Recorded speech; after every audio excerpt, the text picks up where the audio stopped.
Come in. This is callsign Ruta. If you are hearing this voice through the static, you are not alone. I am broadcasting this from the attic of an abandoned old school, somewhere on the very edge of the Chernobyl district. People on the other side of the barbed wire have so many misconceptions about this place. They think the zone is a testing ground for heroes, or just a radioactive dumping ground. But when you live here, you understand the truth. There are no mutant monsters from the fairy tales they lie about to rookies by the campfires. There is something much worse here. There is memory. And it refuses to die. So, pull your receivers closer. The night outside my window is going to be very long, and I need to tell someone about this, before whatever is sitting outside decides to come in. Have you ever truly listened to the silence of the zone? It isn't empty. It is thick, like syrup, and heavy, like the lead they once used to bury the burning reactor. The zone is not just a geographical location on a map. It is a massive, living organism. A sponge that has spent decades soaking up human tragedy and fear. And it is always, always watching you. This nightmare started exactly 3 days ago. I needed some old copper wiring from an abandoned substation to fix my main antenna. So I packed my gear and headed to the Red Forest. You know this place, even if you've never been here. The trees there have been dead for a long time, but because of the radiation, they don't rot. They just stand there, like a million rusty spears driven into the dead earth. I was walking through these rusty thickets, and the air tasted like ozone and old iron. I reached the substation, took out my wire cutters, and the moment I clamped onto a thick cable, I felt it. You know that primal, freezing sensation, right between your shoulder blades? The unmistakable feeling of someone's gaze burning into your back. I didn't panic. Panic kills you here faster than any anomaly. I slowly let go of the wire cutters, and quietly slipped my rifle off its safety. I turned around, inch by inch, scanning the rusted power poles with my eyes. And then I saw it. Sitting on a bent power line pole was a bird. It was a raven. But its proportions were completely wrong. It was massive, the size of a good dog, maybe a wolfhound. But the worst part wasn't its size, it was its feathers. They didn't have that usual blue or violet sheen. They were completely matte, as if the bird was covered in fresh, pulverized ash. It didn't reflect the light. It consumed it. And its posture, birds never sit like that. It sat perfectly straight, stretched upward, mimicking the silhouette of a tall man wrapped tightly in a black cloak. Its eyes were like 2 drops of dull, unpolished lead, and they were looking straight at me. It didn't caw. It didn't flap its wings. It just slowly opened its massive beak. And deep from its throat came a sound. Click, click, click, click, click, click. I froze. I knew this sound perfectly well. It was the exact, unmistakable sound of a dosimeter detecting a surge in radiation. The sound my own device makes when I accidentally step into a hot spot. I instinctively glanced down at the yellow device on my chest. The screen was normal. The speaker was silent. The clicking was coming exclusively from the bird. It was perfectly mimicking the mechanical warning of invisible death. I took a slow step backward, my boots slipping on the shattered concrete. The raven tilted its massive head to the side. The clicking stopped. For a second, silence reigned again. And then it opened its beak wider. This time, the sound wasn't mechanical. It was the agonizing, ear-splitting shriek of tearing metal. The exact sound of the roof of reactor number 4 cracking and bursting open. My nerves broke. I turned and sprinted into the dead pines. I no longer cared about anomalies or radiation pockets. I just ran. But no matter how fast I ran, I heard it right above me. The heavy, methodical, suffocating rustle of massive wings cutting through the dead air. It followed me all the way home. I barricaded myself in the attic of the old school. I have a sturdy oak door here, heavily propped shut with the rusted iron frame of an old hospital bed. Thick, damp brick walls, which still hold the faint, ghostly echoes of children laughing, long before the spring of '86. A small stash of canned food, some murky water in dented plastic bottles, and my trusty radio transmitter. Right now, this fragile setup is the only thing separating me from whatever is waiting outside in the dark. The first night after our encounter in the Red Forest, I didn't sleep a single wink. I sat in absolute, suffocating darkness, wrapping my arms tightly around my freezing knees. The air up here in the attic was incredibly stale. It smelled heavily of ancient dust, dried mouse droppings, and rotting, damp plaster. But to me, that suffocating, decaying scent felt like the safest smell in the entire world. I sat there, listening to the monotonous, cold autumn rain, endlessly beating against the shattered slate of the roof right above my head. You know, rain in the zone always sounds different. It never brings any sense of relief or cleansing. It simply washes the invisible, radioactive dirt from one set of ruins, only to deposit it onto another. Around 2 in the morning, the heavy rain suddenly stopped. The silence that followed was deafening. And exactly then, something incredibly heavy dropped down onto the roof. There was a dull, massive thud, as if someone had just thrown a 100-pound sack of wet sand straight from the sky. My breath hitched in my throat. I instantly stopped breathing. I was even too terrified to blink as I stared blindly into the pitch-black attic. And then came a loud, agonizingly slow scrape. The horrific, ear-splitting screech of large, rock-hard claws dragging across the old, rusted sheet metal. It had found me. It had flown all the way from the very heart of the Red Forest, tracking me through the dead woods. I tried desperately to convince myself, biting my lower lip until I tasted warm blood. Ruta, calm down. It's just a bird. You know perfectly well that the intense radiation out here does terrible, unpredictable things to biology and genetics. It is just a massive, ugly, mutated bird. It cannot hurt you through these thick brick walls. But deep down, in the very pit of my stomach, I knew the cold truth. The zone does not simply create oversized birds or deformed beasts. The zone creates living, pulsing echoes of our buried past. It physically materializes pain. At first, the creature just walked back and forth on the roof. Slowly, step by agonizing step, with perfect, terrifying rhythm. The sound of its pacing was so heavy and deliberate, it sounded exactly as if a fully grown man, wearing heavy, wet army boots, was walking right above me. Every single step echoed like a painful drumbeat inside my skull. And then, the heavy footstep stopped. It moved lower. It landed with a heavy thud right on the windowsill. Just inches away from my window, which was nailed shut with thick, rotting planks. Through the narrow, jagged cracks between the wood, the dim, freezing light of the full moon managed to pierce the gloom. And in that pale, sickly light, I clearly saw its massive, pitch-black silhouette. It sat there, completely motionless, so unnaturally huge that it blocked out almost the entire window frame. It was so close to me, I could actually hear the faint, dry rustle of its matte, ash-like feathers shifting in the cold wind. And then, it spoke.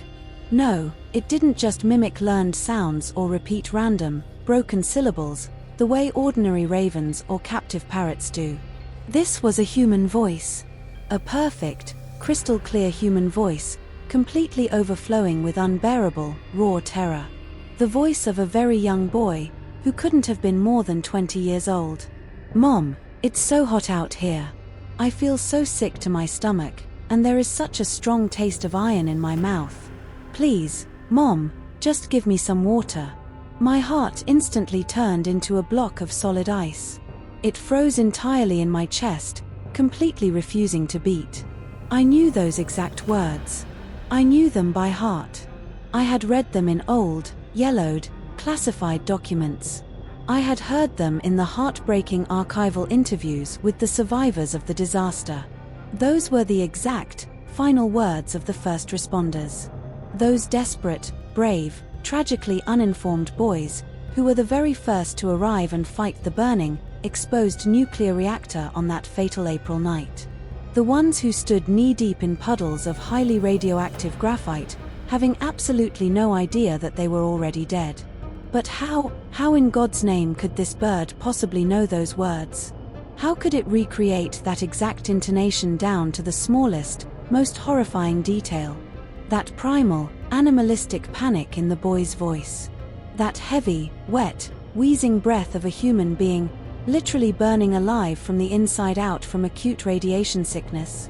That desperate, pleading voice asking for water, but a kind of water that could never quench the invisible, nuclear fire destroying his own cells. Right then and there, sitting trembling on the filthy, freezing floor of that abandoned attic. I understood everything. It was collecting their voices. For decades, this black, soulless entity had been endlessly circling the dead skies of Pripyat. It perched on the crumbling roofs of the abandoned, hollow high-rises. It glided silently over the massive, sprawling vehicle graveyards, where thousands of irradiated helicopters and trucks rust away. It peered deep into the pitch-black, terrifying basements of the city hospital, down into the dark where the highly radioactive uniforms of those first firefighters still lie in a deadly, rotting heap. This raven was absorbing the very raw energy of their suffering. It drank their final, desperate words, exactly the same way normal birds drink dirty rainwater from street puddles. This raven was no mere mutant. It was the living, breathing dictaphone of the zone itself. Its black box, recording every single tragedy. I pushed myself backward, scrambling into the furthest, darkest corner of the attic. I pressed the palms of my hands over my ears as hard as I physically could, squeezing my eyes shut, desperately trying to hide, to disappear, to completely dissolve into the shadows. But the voice from outside the window just kept coming. It easily pierced through my fingers, drilling into my brain like a rusted, jagged nail. And now, it wasn't just one voice. The creature was changing them, flipping through them rapidly, exactly like someone frantically switching frequencies on a broken radio receiver. Now, it was the deep, gravelly voice of a grown man. An experienced, hardened stalker. "Help me. Please, somebody throw me a rope. My legs. God, I can't feel my legs, it's pulling me down, I can't get out." These were the agonizing death cries of men who had vanished forever into invisible gravitational anomalies, begging their terrified partners for salvation, right before those partners turned their backs and ran for their lives. Then, the voice shifted again, mercilessly. It became high-pitched, strained, and painfully female. "Rex. Rex, come here. My sweet boy, the soldiers won't let me take you on the bus. Rex, please forgive me, my good boy." These were the sobbing, heartbroken voices of the evacuated women. The ones who cried and screamed out the windows of the fleeing buses, forced to leave their loyal family dogs behind, knowing they would inevitably be shot by the military liquidation patrols. I heard the frantic, hysterical crying of little children, lost in the panicked crowds at the central bus station. I heard the weak, raspy groans of illegal tourists, slowly freezing to death in the unforgiving winter forests surrounding the dead city. And between every single one of these voices, between every horrific scream of pain, every plea, and every sob, again and again, with chilling, methodical precision, came that monotonous, entirely lifeless sound. Click, click, click, click, click, click. The mechanical, rhythmic sound of a dosimeter. The sound of an invisible death, slowly but inevitably coming to collect its due. I sat curled up in that corner for several long, agonizing hours. It felt as though an entire eternity had passed inside that attic. My mind was dangerously balancing right on the razor-thin edge of complete madness. The zone was actively trying to drive me insane. It was violently forcing me to listen to every single tiny tragedy it had swallowed and buried over the decades. It wanted to break my spirit. It wanted me to stand up, walk over, unlock that heavy oak door, and step outside into the freezing dark. It wanted to add my voice to its endless, horrific collection of fear. The next day, I still couldn't bring myself to step outside. I sat in my freezing shelter in the attic, huddled in the corner like a trapped animal. If you, sitting in your warm, safe apartments on the other side of the perimeter, think that experienced stalkers never know true fear, you are deeply mistaken. You idealize us. You turn us into fearless heroes in respirators, laughing in the face of death. But genuine, primal fear in the exclusion zone is not when a pack of feral, radioactive dogs charges at you with bared teeth. Or when you accidentally step on the edge of a gravitational anomaly, and it starts dragging you underground. Dogs can always be shot, driven off with a flare, or simply avoided by climbing onto the nearest concrete slab. You can sometimes escape an anomaly if you react in time and ditch your heavy backpack. True fear is when your own mind, your only reliable weapon in this dead world, begins to play against you. When the line between harsh reality and a radioactive hallucination blurs so much that you can no longer trust your own eyes and ears. All through the next day, this black observer never left me. He sat on a thick, twisted branch of an old, long-dead oak tree, right across from my boarded-up window. I carefully, millimeter by millimeter, crawled to the wall and watched him through a thin crack in the wood, trying to breathe as quietly as possible. His eyes. God, I hope I never see eyes like that again in my life. They didn't look like a bird's eyes at all. They had no colored iris, no black pupil. They looked like two perfectly round, cold drops of melted, dull lead. Soulless beads of liquid metal. And he was looking straight at me. Through the glass. Through the planks. Through the brick wall. He knew exactly where I was hiding in that darkness. He knew I was looking at him right then, and that my heart was pounding with absolute terror. Toward evening, as the sun slowly began to hide behind the horizon, flooding the dead streets of the abandoned city with thick, blood-red light, something happened that finally shattered my already exhausted psyche. My old military radio receiver, sitting on an overturned wooden crate by the opposite wall, suddenly clicked loudly and turned on all by itself. I swear, I was sitting 10 feet away from it. I hadn't touched a single switch. Furthermore, its heavy battery had been almost completely drained since morning.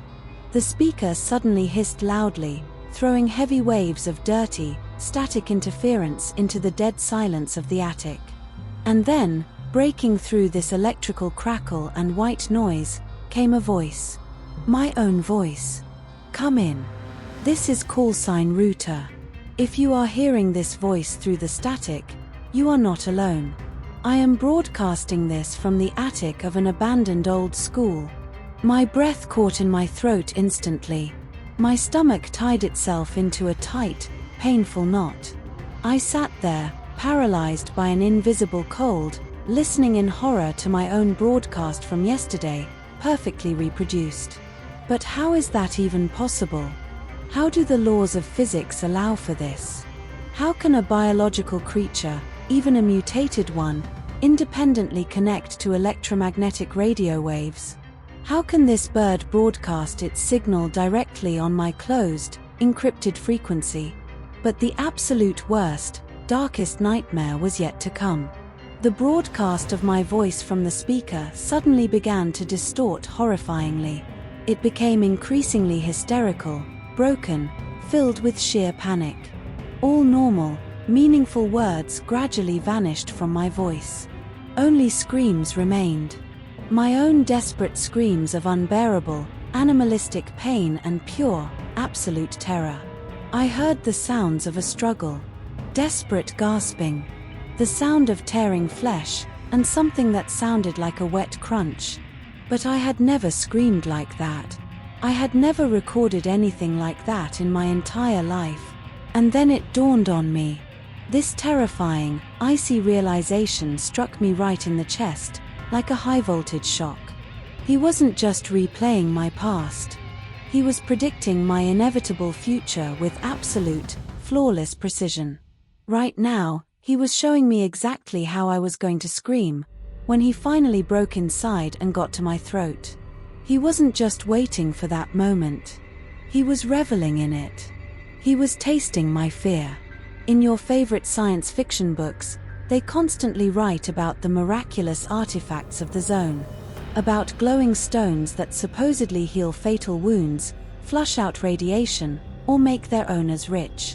But none of those writers will ever tell you about these kinds of living artifacts, about creatures woven from beginning to end out of pure, concentrated nightmare, about black masses of someone else's pain and despair that learned how to fly, and now forever seek new victims in the dead forest. After the radio suddenly fell silent with a loud click, cutting off my own death screams with a deafening, ringing silence, a new, even more refined torture began. The black raven silently flapped its wings and flew from the branch of the dead oak back to my windowsill. I saw its massive shadow block out the moonlight once again, and it began to strike its rock-hard beak against the old glass, right behind the thick oak planks of my barricade. Slowly, as rhythmically and dispassionately as possible. Tap, tap, tap. This dry, monotonous sound was horrifyingly similar to the ticking second hand of a giant, ancient clock. A clock ruthlessly counting down the final minutes of my life. With this knocking, it was calling me outside. It was demanding that I surrender, that I unlock the door myself, step out of my shelter into the radioactive night, and voluntarily add myself to its terrifying, endless collection of dead voices. It is late night now. My broken watch with the glowing hands shows 3:30 in the morning. The sun has long set behind the horizon, plunging the entire exclusion zone into deep, cold, inky twilight. The temperature is dropping rapidly, and my fingers, tightly gripping this metal microphone, can barely bend from the freezing cold. I am sitting here, in this dusty darkness, in front of the dim, pulsing green light of my radio transmitter. And you know what? The knocking on my boarded-up window has finally stopped. This horrific, monotonous, endless countdown to my death ceased about 15 minutes ago. At first, in the opening minutes of silence, I naively thought it had simply flown away, that the zone had grown tired of my stubbornness and found a new, more compliant victim somewhere in the ruins of the dead city. But I was deeply mistaken. The zone never lets go of those it has caught in its sights. 15 minutes ago, I took a desperate, suicidal step. Very slowly, trying not to breathe, I tore away one of the rotting oak planks from my barricade, just to take a single look outside, into this impenetrable radioactive night. The raven was indeed no longer there. I saw only the empty, time-worn windowsill, dimly lit by the pale light of the full moon. But on that windowsill, right on the peeling, old white paint, lay something very small. Carefully, with hands trembling from terror and cold, I opened the rusty small window, which creaked loudly in the silence. I quickly pulled this unknown object inside, into the attic, and closed the window back. When the cold moonlight fell upon it in my dirty palm, I almost lost consciousness. My knees buckled, and I slumped heavily onto the dusty floor. It was my old, scratched brass tourist compass. The very same beloved compass with a deep crack in the glass that I had lost 2 long years ago. During my very first, incredibly stupid and reckless illegal trip beyond the perimeter. I lost it very far from here. Tens of dangerous kilometers away from this school. I dropped it right near the concrete sarcophagus of the Chernobyl nuclear power plant. It fell into a deep, dark crack in the radioactive concrete, in a place I could never, ever return to. Because of the insane, absolutely lethal radiation background that would have killed me in a matter of minutes. But now, this very compass lay in my cold hand. That black raven brought it to me. Somehow, it traversed dozens of kilometers of deadly wastelands, anomalies, and radioactive forests. It retrieved it from right under the reactor, just to return my own belonging to me. This wasn't a warning. This wasn't an attack by a wild mutant. This was a direct, personal invitation from the exclusion zone itself.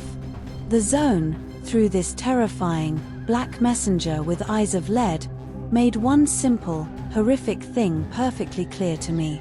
It knows my every step. It sees all my tracks. It remembers my past better than I do. It sees right through my primal fear. And it determined my inevitable fate a long time ago. And this giant bird is simply its eyes. Its cold, black hands reaching out for my soul. I know it's still somewhere nearby. It definitely hasn't flown far. It's hiding in the thick, impenetrable darkness of the night forest surrounding the school. Perhaps, right now, it's sitting on the very same rusty antenna on the roof above me, the one allowing you to hear my voice. It sits there, listening very closely to this, my final broadcast. Greedily absorbing, drop by drop, my every word, every tremor in my broken voice, my every heavy sigh. So that one day, many, many years from now, it can perfectly repeat my voice to another lonely, terrified wanderer, recklessly lost in this dark, dead forest. If you, after listening to beautiful, romantic stories by the campfire, are planning to head into the exclusion zone for a dose of fresh adrenaline, rare artifacts, or cheap stalker glory, stop. Think twice. And then think again. The zone doesn't just let its guests go. It doesn't play by the rules of your favorite video games. It forces you to pay the ultimate price. It takes your voice, your memory, your very human essence, and keeps them forever, irrevocably. Stay safe, whoever you are, and wherever you are sitting with your receivers right now. And if someday, sitting at night in a dense forest by a dying fire, you suddenly hear from the darkness the voice of a loved one, pleadingly calling you into the thicket, cover your ears as hard as you can, and run. Run as fast as your legs can carry you. And never, never look back. This was Ruta. End of transmission.